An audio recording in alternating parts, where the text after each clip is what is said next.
And welcome back into Barrels and Barrels, that Bourbon and Baseball podcast. This week's episode, we're talking about Redwood Empire Bourbon Whiskey. Also, the AL West heating up. That is getting to be a close race. And the NL and AL wildcard races are coming into full form. And also, the Chicago White Sox organization, there's a lot going on. We'll talk all that and more in Barrels and Barrels. This episode coming up. This is Barrels and Barrels, a Bourbon and Baseball podcast, with your hosts, Brandon Spinner and Michael Burns.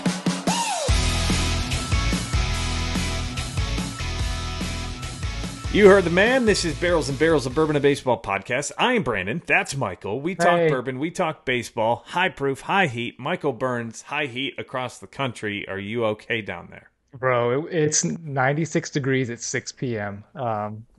Wanting to go on that popsicle walk with my girls, but the popsicles don't make it, man.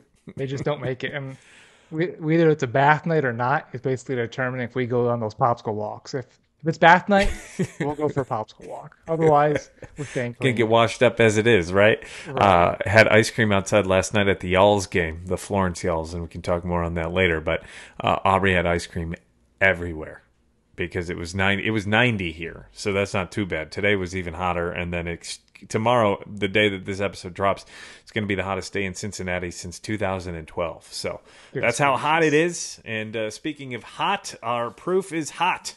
High proof, high heat, bourbon, baseball. We're talking baseball first. This is episode 39. Welcome in. We start off our episodes with the best number 39, or not every episode, but whatever the number is of the episode, that's the jersey number we go for. So episode 39, Michael Burns, have you done any research this week? I did, because who wears the number 39? I mean, really. Jason Hamill does. Who chooses that number? So what this whole segment, the point is to learn new players that you may not know about. And that's definitely the case for me this week, as number 39 is I'm going to pull up who's worn it the most. I mean, Max Scherzer's on it. He wore it for the first 2 years of his career. Jeff Kent wore it for a year. Those are guys I know, but I mean, Ricky Henderson wore it for 1 year. He's got the most WAR of any player who's worn the jersey, but I think there's probably 2 or maybe 3 we can argue, I think, in my mind, for the best. I've got 2 listed here. Dave Parker, who wore it for the most. Okay. He's got a WAR of 40.1. And then there is Kevin Kiermaier, who has worn it for 10 years with a WAR of 34.8. And I don't think either of them are the best player to ever wear 39. That's what this is all about, though, and we're going to have a debate. Another player out there, Larry Jackson, 52 career WAR. He only wore it for 8 years, but the name I want to throw in there is Roy Campanella. Roy Campanella, he's only worn it technically for 10 years, but he played in the Negro Leagues half his career. Okay. But think about these 8 years. He played for the Brooklyn Dodgers. Is it 10 years? Excuse me. So 10 years wearing it. From 1948 through 1957. He was the MVP 3 times. Holy crap. Yeah. He won the MVP in 1951, in 1953, and in 1955. He was the number 10th in the MVP vote in 1952. And out of those 10 years, he was an All-Star 8 times. So that is my vote. Am I seeing that he's a pitcher too? He may have been. I only see his from 1948 to 1957, a position of 2. And that's catcher. That's not pitcher. Sorry. That's catcher. Catcher, yes. Yeah, so he was a catcher. It says right here, baseball. I was going to say he led the league. Position. He led the catcher. Idiot. He led the league in RBI in 1953. I was going to say if he was a pitcher, then we're talking about Shohei Ohtani. Right. That's why I was. That's why I was flabbergasted looking at this. I was like, oh my gosh, why have I not heard of this guy before? Yeah. So he played in the Negro Leagues for 8 years. But he played more of his career, or the best years of his career, you could say, were in the major leagues. He played in the NL with the Brooklyn Dodgers, 10 years. As I mentioned, 3 MVP awards. He's in the Hall of Fame, 11-time All-Star, but 8 times he's won the All-Star, or not won the All-Star, but went to the All-Star game as a Brooklyn Dodger. He won the batting title.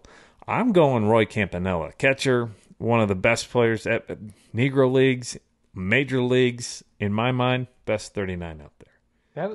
I mean, I didn't look at him. I looked at a little bit of Dave Parker, who won MVP one time. I mean, but this is quite the story for Roy Campanella.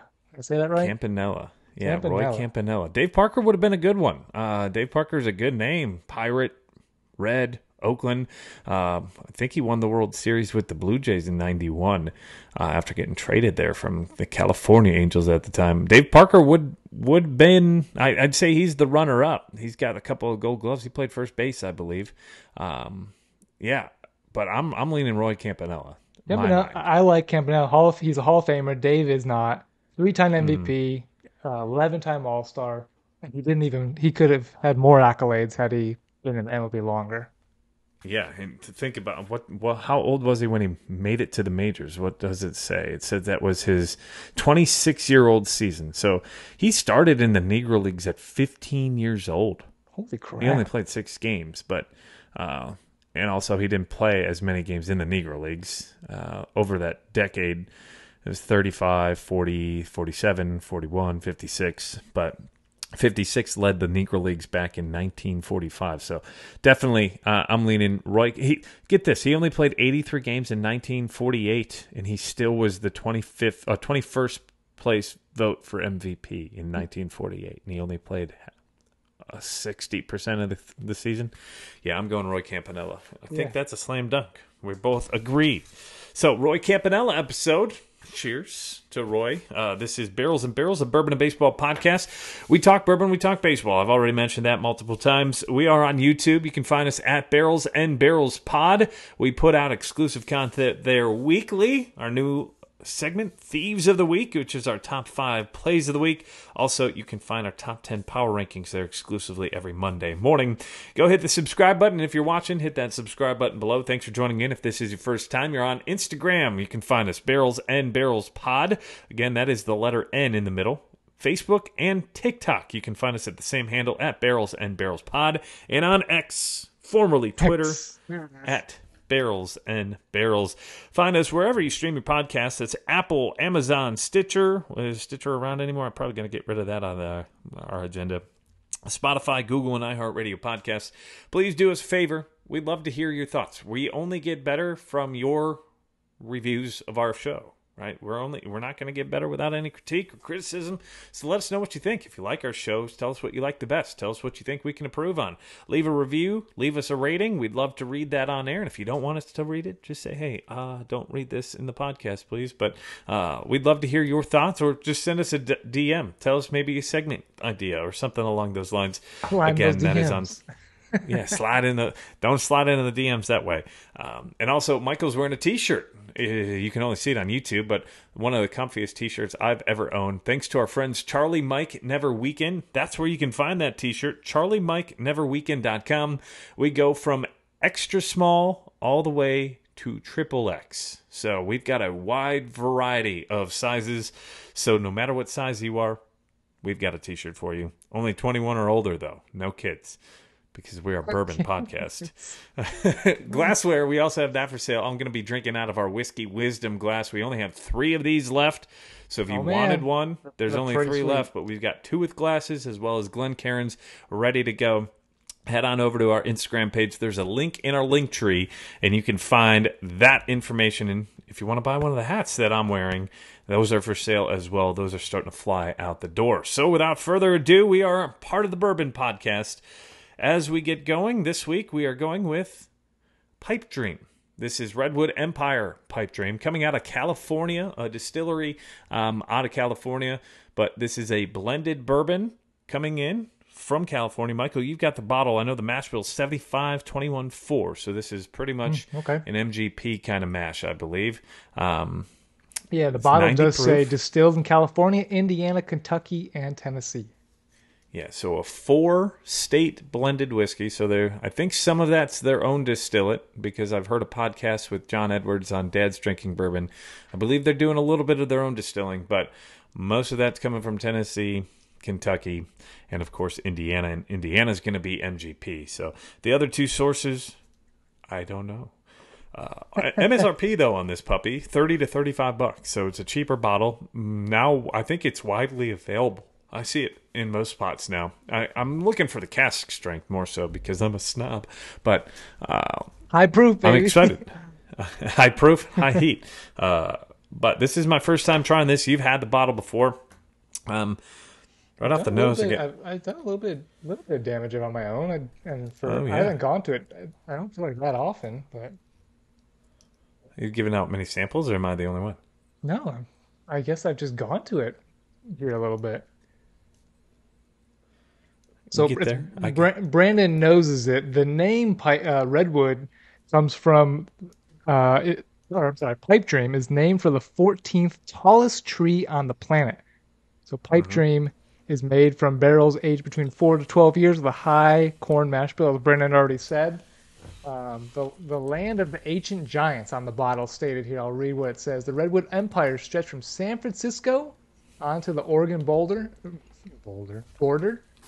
It is sparsely populated area with often inaccessible coastline drenched in fog, rocky cliffs, and steep mountains. This region is home to the majestic coastal redwoods, some more than 350 feet high and 2,000 years old. That's insane. Is this like 357 feet tall, I think, is this one? I was reading on the website. I'm probably misread it, but Pipe Dream is the name of the tree, right? Right. 350 feet high and 2,000 years old. So pretty cool. I like when names are tied to something like that. Yeah. It's got a story. It's got a history. And that's, I'm sure, what they're trying to develop here is the history themselves, right? They're a relatively new brand on the scene in the last couple of years. At least that's when I started to notice them. I think in 2021 is when I really started to hear more and more about them. Right off the nose, I mean, I get a classic bourbon, cinnamon, oak, vanilla, cherry. It is a strong nose. It is. You do get a lot going on with it. It's not a dull nose, in my opinion. No, there's a lot to it. As I swirl in my glass, I'd say it's got more of a yellowish tint to it. It's not quite as dark for the combination of 4 and 12 years in there. I would have expected it to be darker. It doesn't mean necessarily that it doesn't have flavor. On your Pix app, you'd be saying that this is light oak. Yeah, light oak, probably, at least on the color. I'm almost going to say mellow corn kind of flavor. Not flavor. Mellow corn kind of color to this. So what do you get on the nose? I've got, like I said, the classic bourbon notes, like vanilla, baking spice, cinnamon. Yeah, I get a little maple and honey in there. The sweetness tail there. Not a strong vanilla. A little bit of a alcohol nose, a little bit, because it is a powerful nose. Yeah, there's some ethanol to it. Yeah, for sure. But it's not overpowering. Some of them you get that nose in there and they just pull ethanol and that's all you get. Like this one, there's definitely character for sure.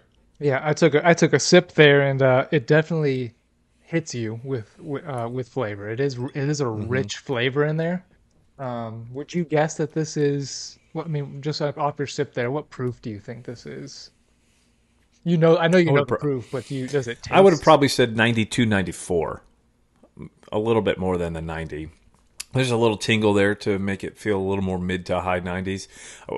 It doesn't have that burn that anything over 100 or even a bottle and bond would have, but it does have some tingle to it. I think part of that's probably that 21% rye.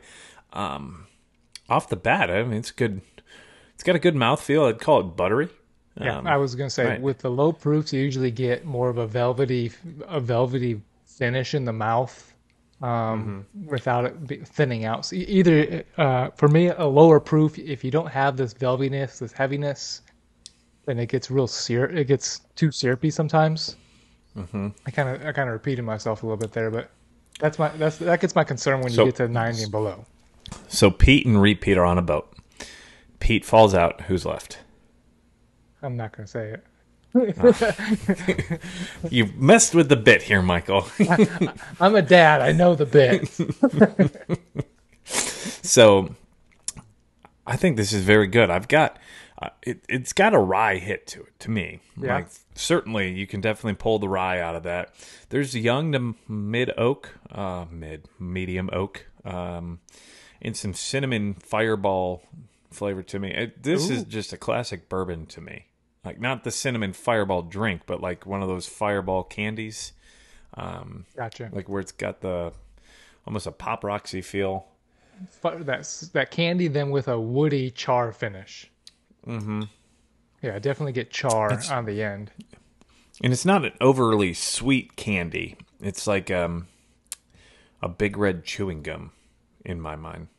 I guess that would be how I compare it to.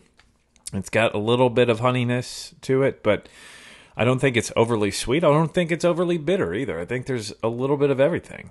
You know, I bet would be delicious is the cask strength version of this. Oh, I bet you. So I'm going to go out ahead and say this is an everyday player for me. And I bet you that the cask strength would probably be the all-star version. But at $35, I mean, I could sip on this daily in my mind. For $35, that's hard. It's a great go-to pour. And it's available too. I think widely available. You got that in did you get that in Huntsville? I don't think so. Can't remember where. I feel like I got it.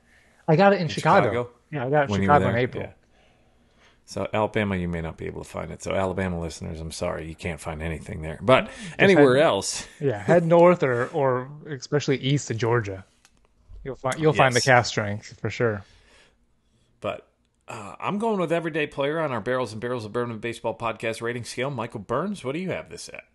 I'm gonna go one step down. I'm gonna go with a bench.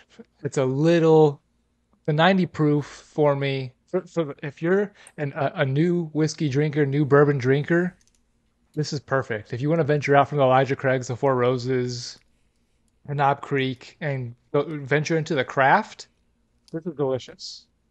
But for me, at 90 proof, it's a little too low of a proof for my liking. I'm snobbing this up for sure. Absolutely. I'm sticking my nose up and saying it's a little too velvety for me. And I get too much of a full mouth. If this is like a Basil Hayden kind of take, but instead of 80 proof, it's not. It's the next step up at 90 proof. I think Basil Hayden. I see what you're saying. I'm going with everyday player. Michael went with a bench. That is our bourbon and baseball rating scale. We go from Hall of Fame, which is our top rating. We haven't done that yet before, and who knows if we'll ever be ballsy enough to do that. But that is the immaculate, right? Hall of Fame baseball players. We just talked about Roy Campanella. 1% of them make the Hall of Fame. 1% of our pours make the Hall of Fame. Number 2 is an All-Star. Not a ton of those, but still they come a little more often. Yes, we've had a handful of All-Stars. I can see them though on my shelf here. 1, 2, 3, at least 3. Yeah, I know. I've had, I think, 5 of them. I know you had one at Nashville Barrel Company. That's right. As well, and I think I did as well. But All-Star is kind of the bottle that you save just for your whiskey friends. You've got a backup to your backup to your backup. That is the one that you probably love the most on your shelf if you don't have a Hall of Famer. And then next, I rated Everyday Player. Everyday Player is one of those go-to, not you're drinking every day, but you know you can go to it any day of the week, and it's going to be satisfying, right? It's going to come through just like one of those everyday players in your lineup. You've got a player who you can depend on day in and day out in your lineup, and that's what this is. You've got a whiskey lineup, which maybe you have 7 or 8 whiskeys you go to a week, but that's always going to be one of the 5 if the other 3 are your bench players, and those bench players are those who come in the clutch. Yeah, the difference in that All-Star and Everyday, the All-Star you might milk that last little bit of the bottle. The Everyday you crush right through and go on to the next one. But yeah, and hopefully you get a backup real quick on that one. Right. The level down from Everyday Player that I rated this one, a bench, it is not a knock. It still has its place on your shelf that you enjoy every now and then. It's something that you maybe you don't crush, but you enjoy it. It could be a dessert bourbon. It could be just something like this that has a unique flavor. I know sometimes we have some that are really high proof that you don't necessarily want that high of proof all the time. So they have their key situations that they play well in. And Yeah, lastly, Brandon's favorite. the DFA. I've only done it to one thing, I believe. I think it was the New Riff Winter Whiskey. You'll have to go back and listen to that episode. I think we call it Sucking on Chocolate. Chocolate Rain. But I call Michael the Axeman, Mr. DFA. That means you're cut off the team. In baseball, if you're DFA, that means designated for assignment. It means you're sent to the minors sometimes. Sometimes you're just cut from the team totally. You don't want to get a DFA. Usually we don't do that, but if it deserves it, it gets the axe and it gets cut off the team. So a big shout out to Redwood Empire. Michael, you got this, I think, at Binny's for $30 to $35, wherever you're going to find it. I think this is a good pour. If you haven't tried Redwood Empire, it's not going to bake your. Oh, by the way, I'm not going to edit any of this tonight. We're going one foul, smooth cut tonight. So you're going to hear some stuff you may not normally hear in an episode, like me make some noises, or Michael clear his throat, or maybe me stumble on multiple words, something along those lines. You're probably going to hear it in this episode. We hope you enjoy it. But I would say it's not going to break your bank. If you've been debating trying it, I would say grab it. I've passed up on it a couple times just because I knew you had the sample for me. Yep. But if I see it again and I'm looking for another bottle of whiskey, I might be leaning towards this next time I'm going shopping. This reminds me of our when we reviewed Jepson's. I was going to say, you're going right towards the Jepsons because I was thinking the same thing on the nose to me, for sure. I just killed that bottle the other day. That was 100 proof, though. This is 90. So, yeah. Step ups. Basil Hayden, Yeah. Pipe Dream, Jepson's. 80, 90, 100, baby. So while we're still on the topic of bourbon, Michael Burns did something cool this past week and weekend. You made your first trip to the Bourbon Trail. What'd you think? Where'd you go? I did. We started out at probably the most classic farm of Maker's Mark. They had all the barns painted. It was out in the middle of nowhere. My wife really enjoyed that one. She thought it was really cool. That was historic. I would like to be there. And that the history of the wife really wearing the pants during the whole Maker's Mark history. Mm-hmm. So I got to dip my own bottle. I dipped my own, as Brendan put it, little guy of Maker's 46. 375 milliliter. Because that stuff's expensive. Now, if you're ever going to Maker's and you're going to dip your own bottle, and you think, I'm going to dunk this guy, they only put the thing so deep that you can only neck a bottle. That you can't get the dunk in there. We found that out. Someone who had a full liter bottle hit the bottom of the tank as he tried to dunk it. So Maker's Mark is looking out there, and that if you see a dunked bottle, someone tried real hard for that. I don't know how they did it. So where else do you visit? Maker's Mark. I think you sent me a picture from Four Roses. Yeah, we hit up we couldn't get into Four Roses Distillery, but we hit up the bottling warehouse. We got to go into the rick house of Four Roses. Is that where you took the picture? Where I took the picture of the barrels all behind me. Yeah, that was Four Roses. That was pretty cool. I got to pick up the distiller's pick from Brent Elliott. I'm wondering if you have the same one or not. I might. Do you want me to go grab it? We can look in a minute here. Okay. So then we went from history of Makers and Jim Beam, and we went over to the new campus of Lux Row that was built in 2018. It's beautiful. It was. And so if you aren't familiar with their products, Davies County, as I'm speaking, I'm blanking. Ezra Brooks. Yes. Rebel. And so Lux 12. I think that they are also partners. They're owned by MGP now, and so they also sell Limestone Branch, Yellowstone. Sister one. Yep. They've got the Yellowstone regular bourbon at 93 proof. I think they've got the single malt there as well. They got one more that's escaping my mind right now as well. So what was delicious about Lux Row was we got to sieve our own bourbon out of one of their barrels. So it wasn't blended, it wasn't watered down, it was bourbon strength or barrel strength. And it was the best stuff out of all their products, because then we did a tasting after, And it was fantastic. The straight from the barrel was delicious, but you can't buy Yeah. that product because they blend it. Do you know which blend it would have been part of, It or? was their rye blend. They have the rye blend and the wheat blend. So like the Ezra Books is the wheat, Hmm. and so the rye barrel was, it was 128 proof. It was delicious. Then we went and sampled the Ezra Books and the Davies County and the Rebel, and those didn't. I mean, we even got paid for a premium pour of Rebel 10. Didn't compare. That No. straight from the barrel of Lux Row was delicious. Oh, the other one I was thinking of is the one that you've been after for months that you finally got. The Blood Oath. That's also from Lux Row. That was the other Yes. one I couldn't think of. We did not But- get to try that. They have it. They had it on the shelf, staring in our face. But we get to enjoy that and review that here shortly. Thanks to you, Brandon, for Yeah, fetching that. and we'll for get me. to that down the road. We got a lot to review and talk about here, so don't be surprised if we're starting to pump out a few more bourbon tastings here within the next couple of weeks, because we've got a bunch of samples. Just got another one from Still Austin. We've got Lone Elm, which we'll be reviewing here shortly, and I just bought another bottle that's on the way. My mom just got it in the mail today. Ben Holiday Red Wheat. So Wheat?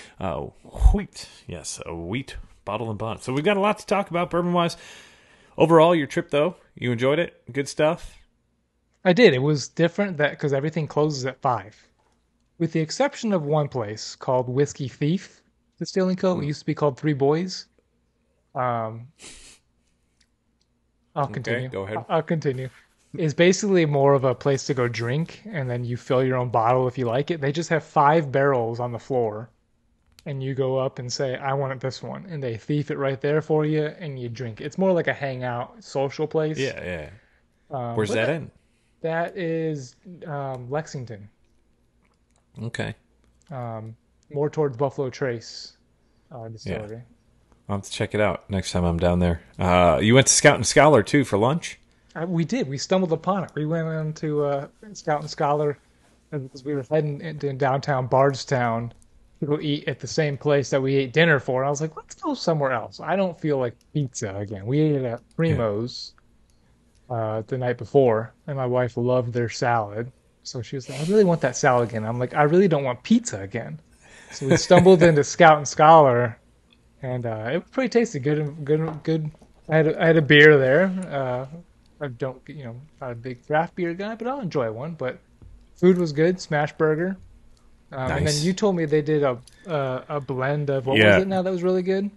So when I went to Bardstown Bourbon Company for the 1792 pick a couple months ago, we stopped at Bardstown Bourbon Company, and that was right after the Scout and Scholar Bardstown collaboration whiskey came through, and it was incredible. It was $200, so I didn't buy a bottle, but I got to try a sample of it, and it was really good. So if anybody's got some deep pockets and you're in Bardstown, I think it was a distillery only release, so they may not even have any more, but it was really good. Or if anybody's got a sample of it and would like to share with Michael and I, no, just kidding. Just kidding, but for awesome. real.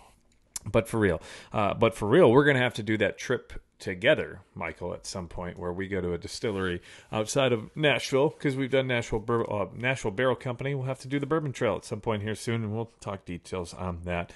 Now it's the baseball portion of our Bourbon and Baseball podcast. We always kind of transition that with trivia. So this week's trivia question. The Seattle Mariners are hot right now, Michael. They've played very good baseball since the start of July, but really since the All-Star break, they've really turned it on. When was the last time the Mariners won their division, which is the AL West, and what year was it, and who was the manager?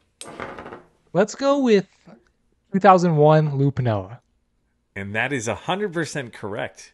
Oh. Did you just look that up? No, I just right now, that's but have the you only seen that history recently? I know. That's the only history I know because that was Ichiro's year, and That I was the really last time they won. I really didn't know Lou Piniella for sure, but I knew he was the manager at some point. They won a record 116 games that year, I believe, and then they got bounced in the first round of the playoffs, I think. I believe. They I could didn't be wrong on that. They didn't make it to the World Series. We know that. No, they did not, because that was the Diamondbacks World Series, was it not? 2001, yeah. Luis Gonzalez, Matt Williams, Tony so Womack. oh, man. Yeah. Randy Johnson on that team? And Kurt Schilling maybe. Yeah, I don't. Probably, yeah, I think so. Yeah, they won that division by a long shot, 116 games, was the best record in baseball. I'm trying to scroll through to see who they. I thought they got bounced in the first round of the playoffs. That's about the time the Yankees were really good and winning year in and year out. So it's possible that the Yankees bounced them right away. They lost to the Indians.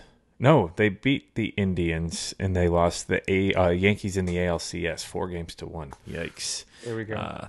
Because that was 2001. So the Yankees went to the World Series. That was walk-off by Luis Gonzalez for the Diamondbacks. So that is the trivia question as we jump into our AL West standings. A look at those standings as of this recording. I thought this game would be over by now, but it isn't. So the Astros are still playing the Red Sox. They're tied 4-4 as of this recording, which is 10:15 here on Wednesday evening. That AL West, man, it is a logjam. If the Astros win tonight, they will be tied at the top of the division with the Texas Rangers, who were idle on Wednesday. They're 72-54. Right now, the Astros are 72-55, and the Seattle Mariners are 71-56, a game and a half back. So 3 teams within a game and a half. The Seattle Mariners probably playing the best out of any of those teams, but there's still 6 weeks to go. But how fun has this division become in the last couple of weeks? And I think the saddest part, though, is the Angels are not part of it. Right. They threw everything from calling up their 2023 draft pick up this year, 6 weeks after he was drafted, and they are now, at this moment, sitting 11 and a half games back of the division. Yeah. And they're playing in a doubleheader right now versus the Reds. They lost game 1 9-4, and they're currently up 1-0 in the bottom of the second. Shohei did exit with arm fatigue in the first game of the doubleheader after hitting a home run and pitching, I think, 1 2/3 of an inning versus the Reds. But yeah, the talk of the division right now, though, is the Seattle Mariners, who had a great stretch, really a great 2 months so far. The Rangers are getting good pitching outside of Max Scherzer's pitching the other day where he got shelled. He was pulled after 3 innings and 2/3 against the Diamondbacks on Monday, I think. He threw 99 pitches in less than 4 innings. Goodness gracious. But then Jordan Montgomery came out and shoved last night, and they still lost. But Rangers... Rangers starting pitching actually have the lowest ERA since August 1st, 2.65. But their bullpen is just not, or even their bullpen is still okay. It's their offense that is struggling. They've lost 6 in a row now, so that's kind of why that division came back. They came back to the division. It doesn't help them that the Mariners have won 8 out of their last 10, so they gained 5 games in the last 10 games. They lost today versus the White Sox. Other than that, they've been blowing teams out. They swept the Astros over the past weekend, which was huge. Because it was in Houston. And the Mariners not only did that, they're 8-2 this year versus the Astros, but they are 6-1 in Houston, and that used to be their bugaboo, right? Like, look at the playoffs last year; they lost the games in Houston in that first round of the playoffs when they could have won very easily every single one of them. Do you think the Mariners have a shot at the division, or is it too little, too late? Do you think that they're, so to say, they're blowing their wad a little too early? It could be a little bit too early. I think they do have they're 1.5 games back of that division. Right. I do think the Rangers offense, if it can re-click, will start running with it. But right now the Mariners offense since August 1st is 3rd in RBIs, 3rd in stolen bases, 3rd in runs, 3rd in average, 3rd in slugging, and 4th in home runs since August 1st. I mean, and that helps that Julio Rodriguez just set history. What did he do? And how many? 17 hits in 4 games. Unreal. And he had 4 hits in 4 in a row, which I think that broke a record from 1925, and the 17 hits was like the most in a 4-game stretch since 1901. Ridiculous. He was 17 for 22. He won AL Player of the Week last week. Rightfully so. He had the second highest OPS, though, in the league. despite all of that, he had only the second highest OPS because Eddie Rosario, who won it in the NL, had the higher OPS because he had a heck of a week. But yeah, J-Rod's playing the way that everybody expected him to after the rookie campaign he had last year where he was getting MVP votes. He played like an MVP last week. He's really and they sat him in game 2 of that White Sox series yesterday on Tuesday. He sat on Monday. He played yesterday. Did you see what happened in the White Sox game on Monday? No. Seattle sat Julio. They won 14-1, and Luis Castillo threw 47 straight fastballs. And the White Sox still couldn't get any more than one run off of him. He just said, hey, you're not going to hit this. I'm going to throw the same pitch 47 straight times. Hit it. Right. And they didn't hit it. But that Mariners team, as you mentioned it, they're the second, I think, right now in the major leagues in ERA overall. I think the Blue Jays still have them by a little bit. But their pitching staff, I think if it came to the playoffs, that would be the starting staff that would scare me the most to go against. Who's the top 3 there? You're probably going Castillo, Gilbert, Kirby. Or you can flip-flop the other two. You may go Castillo, Kirby, Gilbert, depending on what kind of series it is, who's got the better home road stats, right? I mean, they're probably going to be on the road. Teams. But if they're in the rotations. Yeah. Right. So, and then if one of those guys gets hurt for some reason, you're throwing Wu out there, Bryson Miller, or Hancock, right? Emerson? Emerson, that's right. They called up Emerson while Wu went down for a little bit. And Wu came back and pitched, I think, 4 innings on Tuesday versus the White Sox. Now, in that division, I think it's going to be the Astros, honestly. They have the best strength of schedule. They have the third weakest schedule.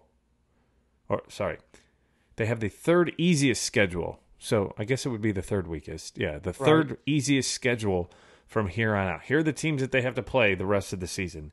The Dodgers for 3. Nope, I read the wrong line. The Orioles for 3. The Rangers for 3. The Mariners for 3. The Red Sox for 5, and they're in the middle of one of those games. The Diamondbacks for 3. Those are the only teams they play the rest of the season with a winning record. Every other team, the A's for 3, the Royals for 6, the Tigers for 3, the Yankees for 3, and the Padres for 3. Where the Mariners have to play the Reds, the Astros. They have 7 against the Rangers. So that's really where this is all going to be won, I think, is within that division play. But they also have 4 against the Tampa Bay Rays and 3 against the Dodgers. But they also have 6 games versus Oakland. They have 3 games versus KC, 3 games versus the Mets, and then 3 games versus the Angels. So dude, look at the Rangers and Mariners. This division or a final wild card spot could come down to the last game of the year. Yeah, they play the final game, right? They have final game is a 4-game series in Seattle, Texas versus Seattle, and then the weekend before that they play in Texas.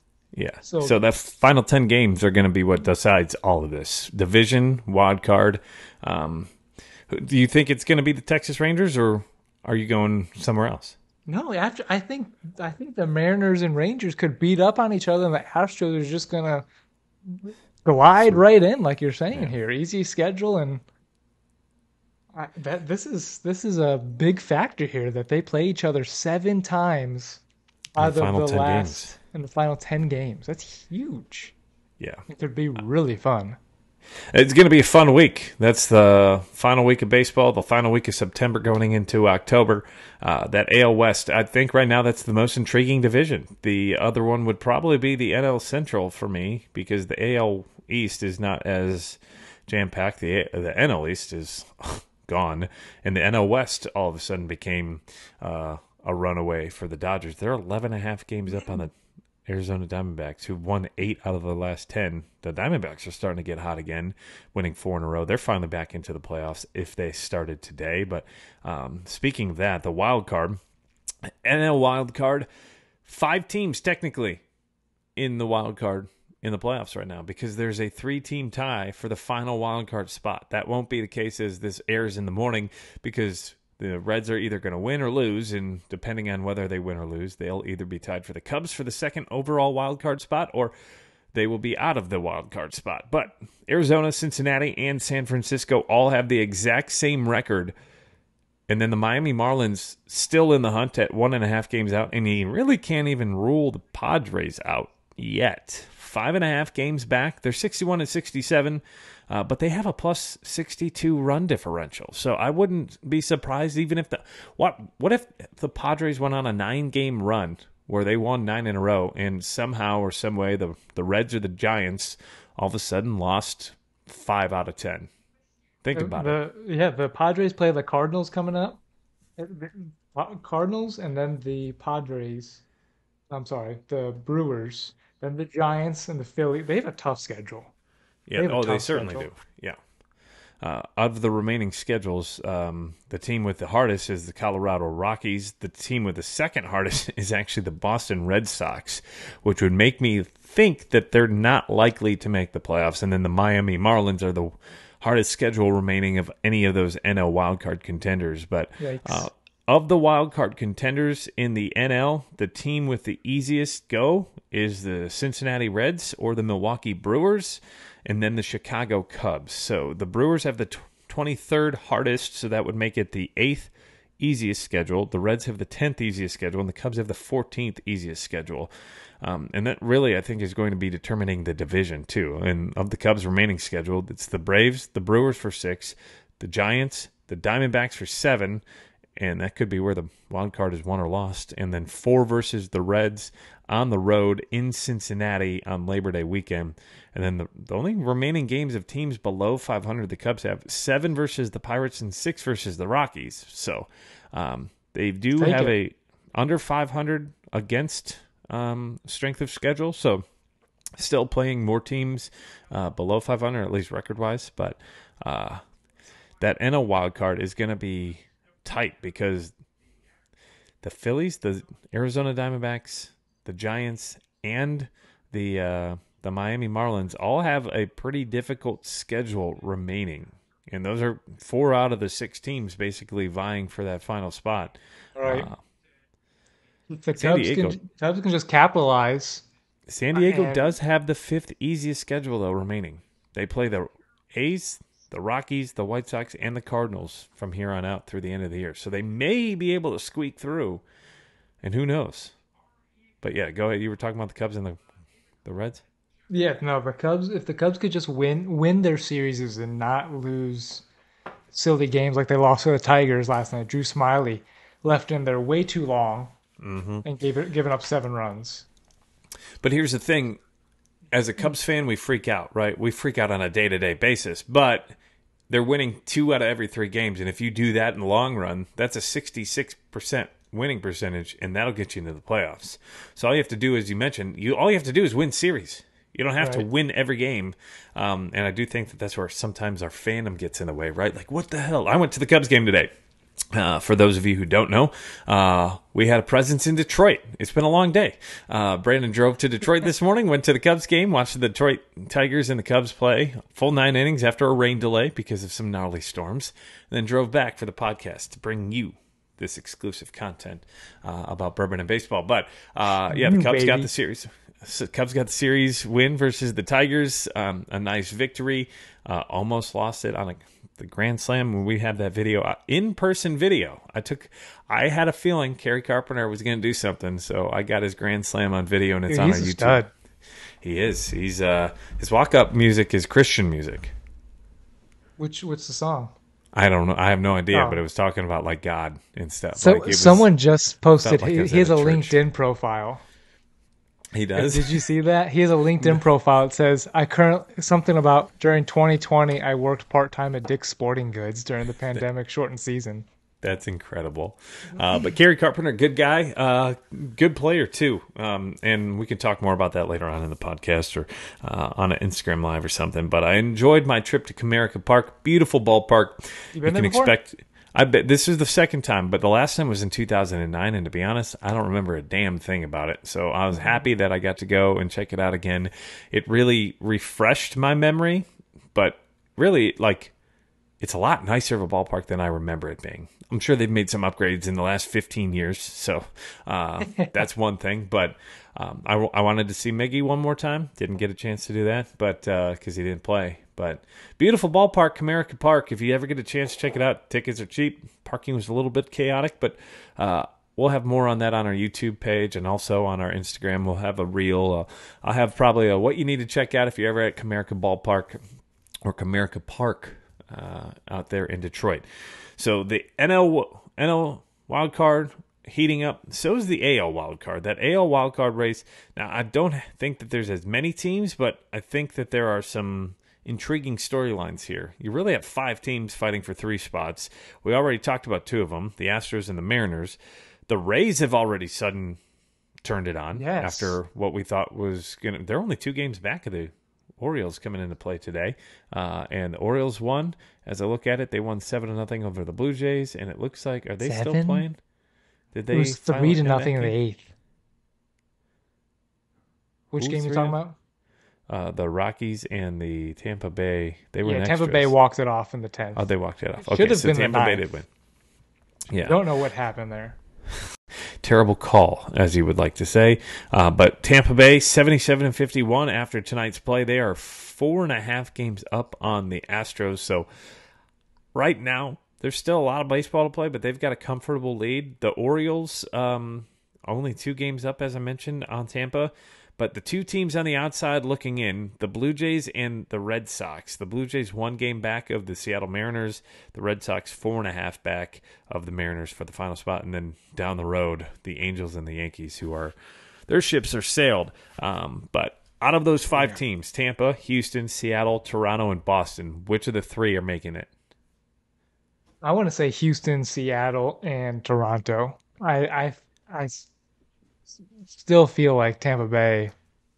They're playing well, but I don't know that they have the pitching to push through that these other teams. Houston, Seattle has great rotation: Verlander, Framber, Christian Javier. Toronto's got Kevin Gausman. You see that? That's a bottle kill, by the way. Hello. It's Weeded Wednesday. So we're going Bardstown Weeded That's Origin the Origin Series. Series. This one's dead.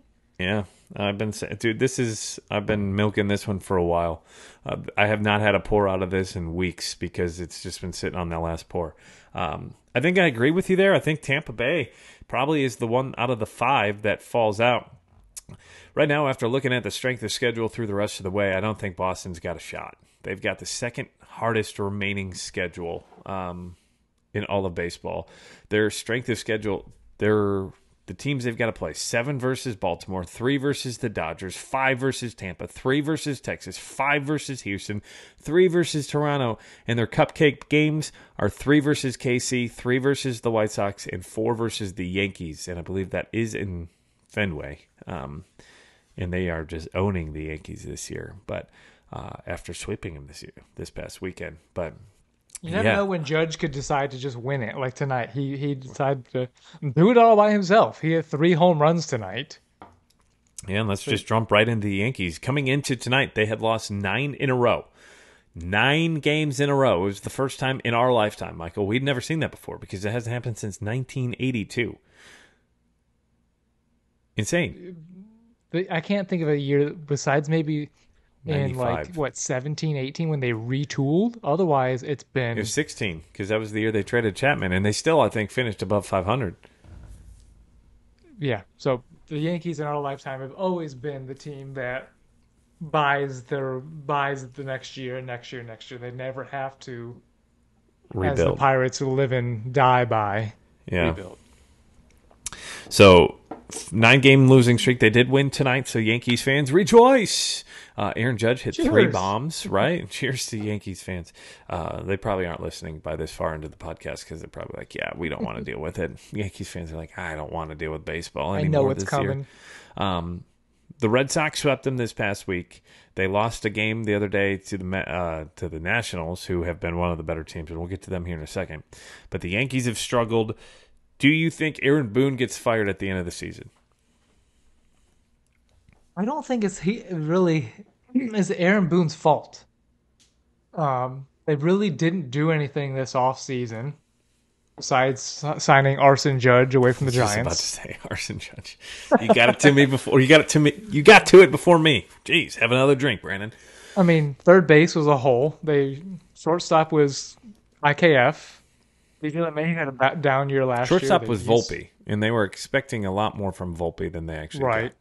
But he's starting to heat up a little bit, but still not anywhere where they were expecting Rookie of the Year. I mean, I guess they did go sign Carlos Rodon. Big disappointment, I'd say, this year. Even though he's back and he's pitching decently well. I think right he pitched now. today, didn't he? He pitched Tuesday. Tuesday?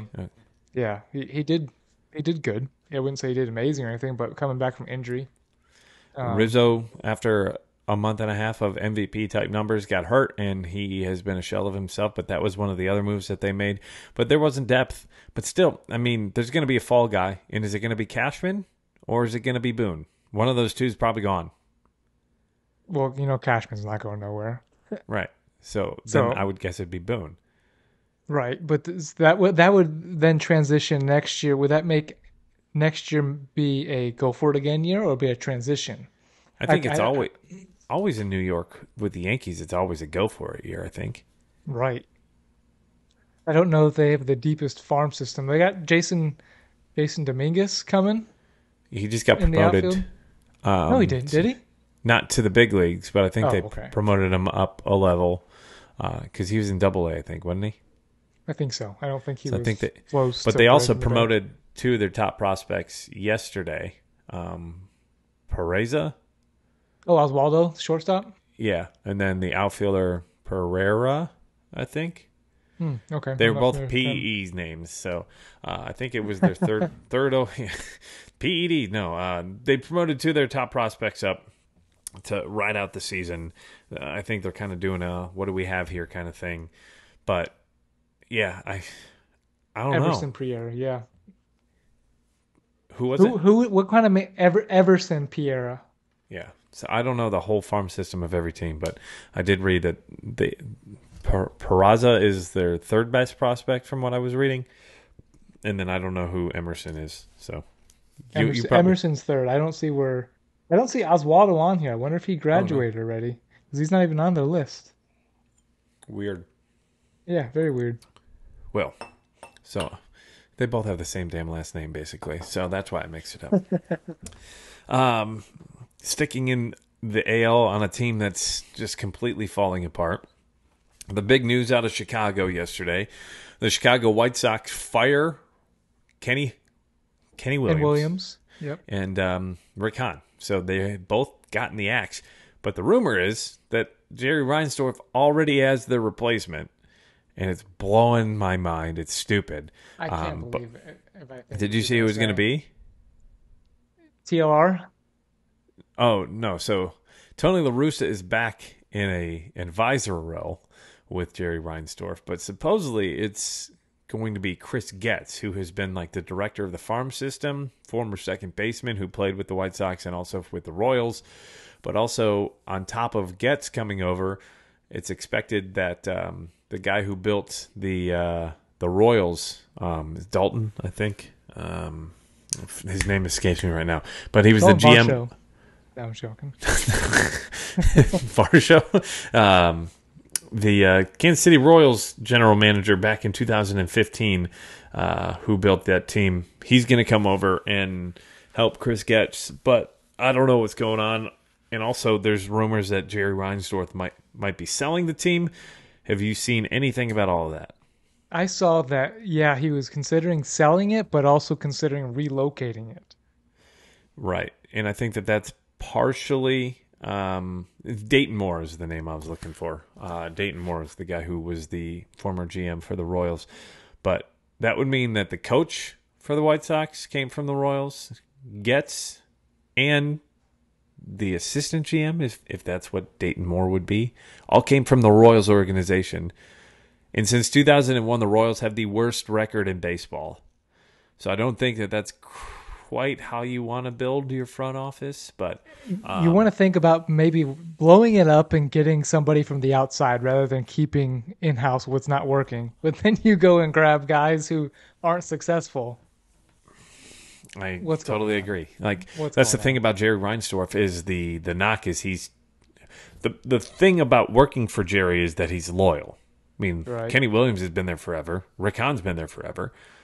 But he's loyal to a fault, and that's where you get in trouble because you don't get rid of your guys. He did it with the Bulls, and now he's doing it with the White Sox. He finally got rid of his guys, but now he's promoting from within. If that's true, Bob Nightingale is the one who is reporting that it's going to be Chris Getz and Dayton Moore coming up to take that role. I don't know. As far as the moving thing, I think that that's a ploy. So their lease with the ballpark, the guaranteed rate, ends in 6 years. And now you may think 6 years is a long time, but when it comes to baseball terms, it's a short period because if they're going to move, they're going to need a new stadium. And a new stadium doesn't get built. Right. So you've got to start planning this 3, 4, 5 years down the road. So they're either going to have to build a new stadium where they're at or near where they're at, revamp the stadium. I don't think they're going to do that. Move into the suburbs or move out of state. And Nashville was one of the names that has been jumping out there. I don't think Nashville will be the city that they'd go to because I think Nashville wants to start their own franchise as an expansion franchise rather than a team that moves. But who knows? You never know. Money talks, right? And I'm sure Nashville would take a team in any way. But there's Austin. I think there's Portland, Charlotte. Charlotte would be a good place. You know why? Because Charlotte Knights are where the White Sox AAA affiliate is already. And they've got a beautiful ballpark down there that is the AAA facilities. I don't think that they would play there. But Charlotte would make sense because you probably have some of the fan base in Charlotte already because of the AAA team that's a good being point. there. I would say Charlotte would probably be a city to look out for. But I think Jerry's going to probably sell the team within the next several years. So that could just be another ploy as well. He better sell a team before he dies. Dude's 89 years old. I think he's 87 is what I was hearing today. Yeah, 87. I think But that's an interesting point about the White Sox going to Charlotte where their AAA is. Because you know who Milwaukee's AAA team is? The Nashville Sounds. Yes. And they're talking about moving too because of their building issues as well. I just think it's because they don't want the Wrigley fans coming all the way up to make Wrigley North. They're tired of selling tickets to the Cubs. Yeah. I'm just jiving and ribbing some of those Milwaukee Brewers fans. But you're welcome for filling your ballpark. But yeah, so the White Sox, I don't think that they'll leave. But if they do, I don't think it's Nashville. To me, I would say Charlotte. That would be where I would go if I was going to move the team. But I don't see Jerry moving the team. I would think that it would be a new ownership. But they're going to be a new stadium there in the next 6 years. In Charlotte? No. Either way, the White Sox. Oh, okay. So, and if they moved, I think that they would be the Charlotte White Sox. But if they moved to Nashville, I don't think that they would be the Nashville White Sox. I think that they'd be something different. I would think Nashville would want to rebrand it their own way. Now the White Sox could go to Soldier Field since the Bears are real talking of moving out of there. They could revamp Soldier Field and keep that kind of historic field.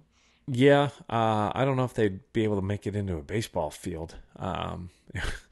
There'd be way too many seats there for White Sox fans to go to. It's the smallest football field in the league, but it would be, I think, one of the biggest baseball stadiums in the league with all those seats. But moving on from there, another team in the White Sox division, a team that is one of the worst in the league. I do want to highlight, though, I think he has not gotten enough talk this year. Bobby Witt Jr. is doing amazing things. I think he's just toiling in Kansas City, and he's not getting the proper due that he's deserved. But he just hit his 25th home run. He's got 35 stolen bases. I think it's the 5th time ever that a shortstop has hit those marks ever. Not talking second-year shortstop. We're talking all-time shortstops. 25 home runs, 35 stolen bases. He terrorized the Cubs this past weekend. And he terrorized, I think, the Seattle Mariners last week as well. And the Mariners still were able to take 3 out of 4. But since the start of August, his statistics are wildly great. Right.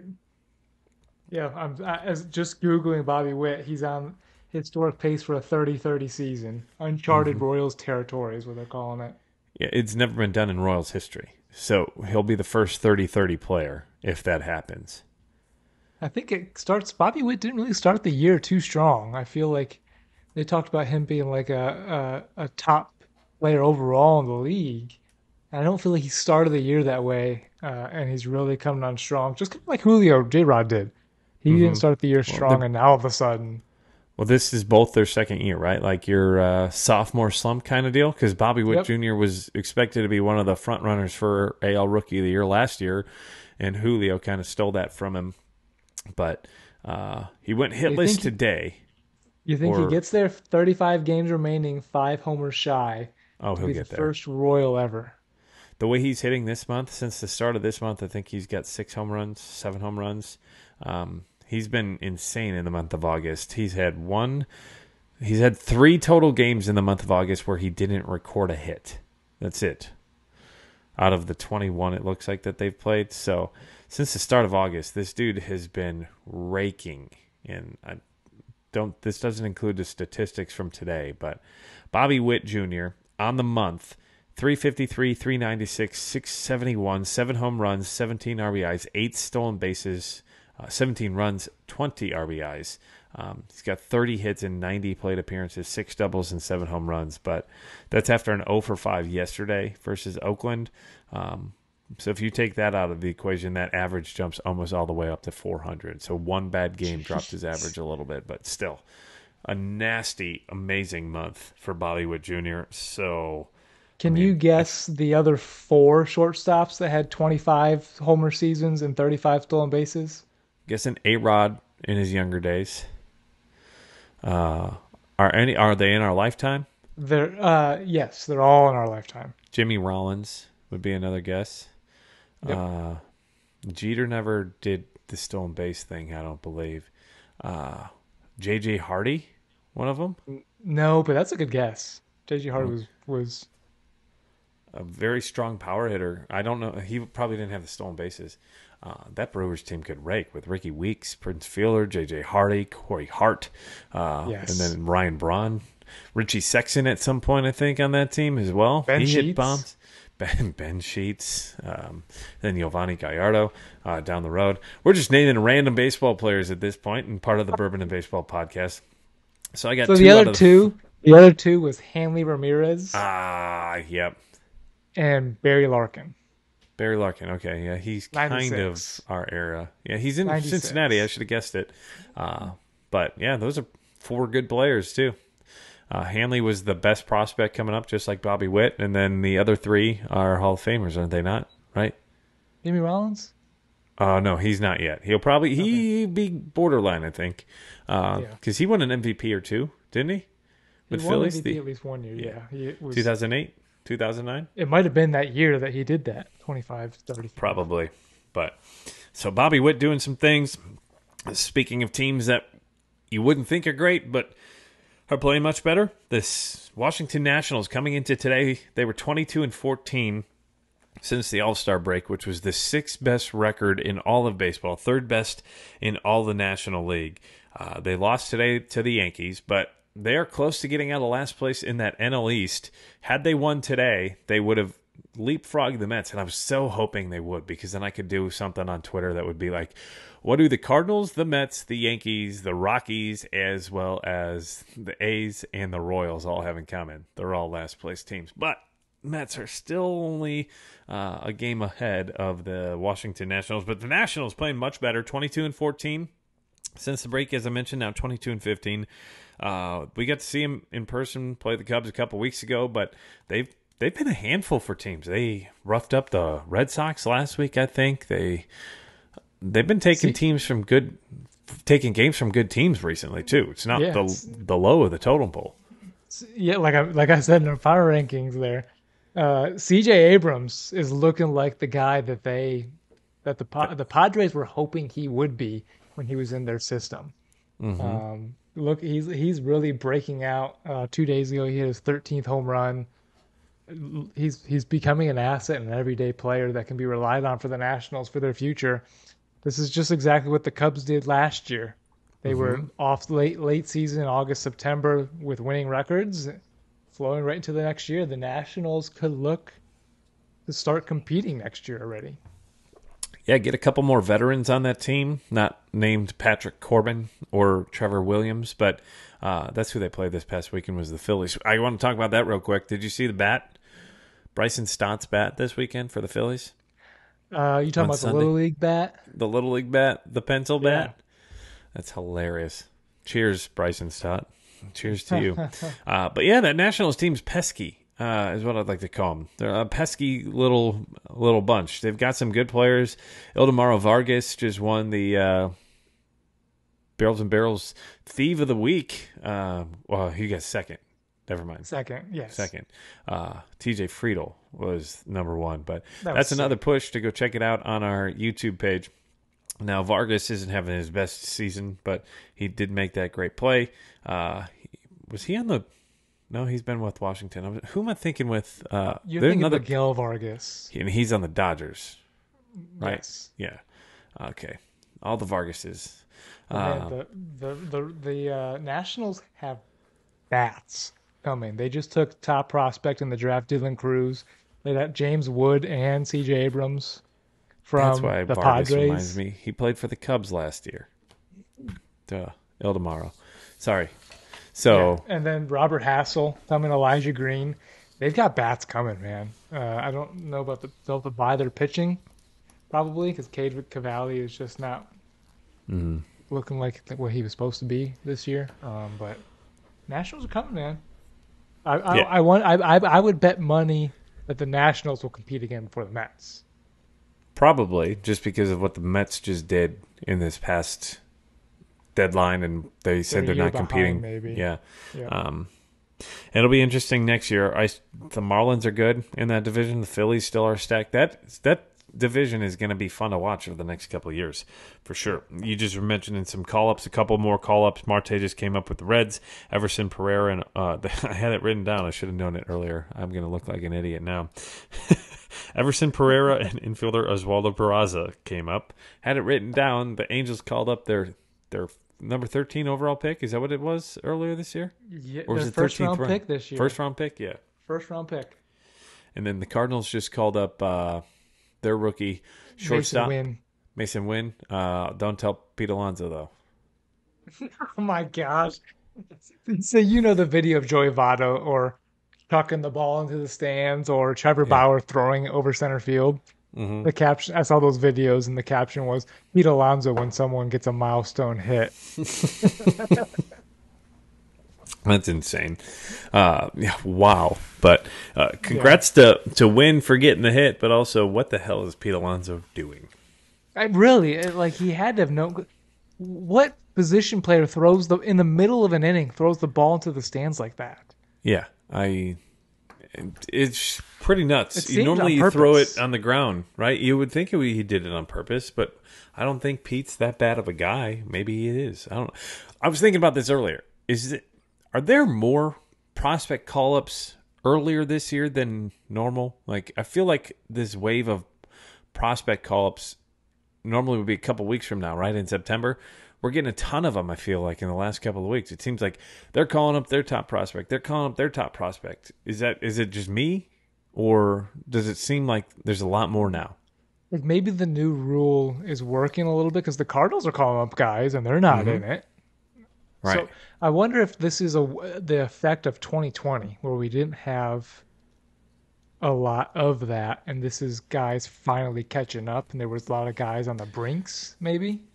Could be, or because you can't call a bunch of them up in September. So if they came up in September, because you can only add 2 guys in September, and one of them has to be at least a position player. You can't call up 2 pitchers. You can only call really? up 1 You can't? pitcher. Is that a rule? No. Is that the rule? Yeah. Oh, I Yep. know that. Of the 2, one of them has to be at least a position player, if not both of them. But because you can't bring up 2 pitchers, because it would be a competitive disadvantage or advantage. But yeah. Well, because I think they capped the number of arms in the bullpen now. Remember, a lot of teams would Right. carry a 14-man bullpen yearly, but I think you can only have 13 now. So it has to be 13 and 13. I think it has to be 14 and 14. I mean, you can go less than that, but most people don't nowadays with the way arms get hurt and how people use their bullpen nowadays. But to me, it just seems like there's a lot of players getting called up earlier than usual. Could be me. Yeah, it could be helped with that rule that the service time. There's the advantage of giving guys the opening day spot. Yeah. You just love you. I love to see the young kids get the call. Mm-hmm. So do I. I'm still waiting for the Orioles to call up Jackson Holliday, of course. See, you're now an Oriole fan because I'm waiting for Pete Crow Armstrong to get the call up, and I do think Cubs are going to pull up a rookie within the week. I think he's going to be in the bullpen though. My guess is that Michael Rucker goes back down to the minors and Jordan Wicks is the call-up for that. I don't think he'll be starting. I think he'll be out of the bullpen because the Cubs don't have a lefty in the bullpen. Yeah, that's right. Because Kay's not with the team anymore, I don't believe. And their lefty is Mark Leiter Jr. because of his reverse splits. But even then, he's still a righty. And he'd like to have another arm. Now, Brandon Hughes for the Cubs is coming back here shortly. He just had his second rehab stint in the minors. He's on the IL with some knee issues. I know he had surgery on his knee in the offseason. He's been dealing with injuries all year. But I'd like to see the Cubs call up a couple. I don't think it's going to be Cade Horton, but I was just going to bring him up. I saw a push to Cade Horton's doing well in Double-A. Why not call him up? Maybe to be he's not on the 40-man, though. He's not. And neither is Jordan Wicks.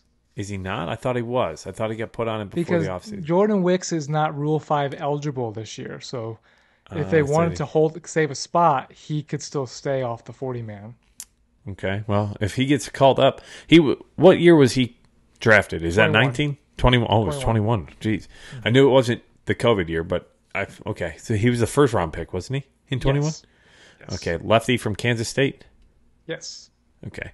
Well, I would expect him to be in Pittsburgh this weekend because he was removed from his start, non-injury related, today. Right.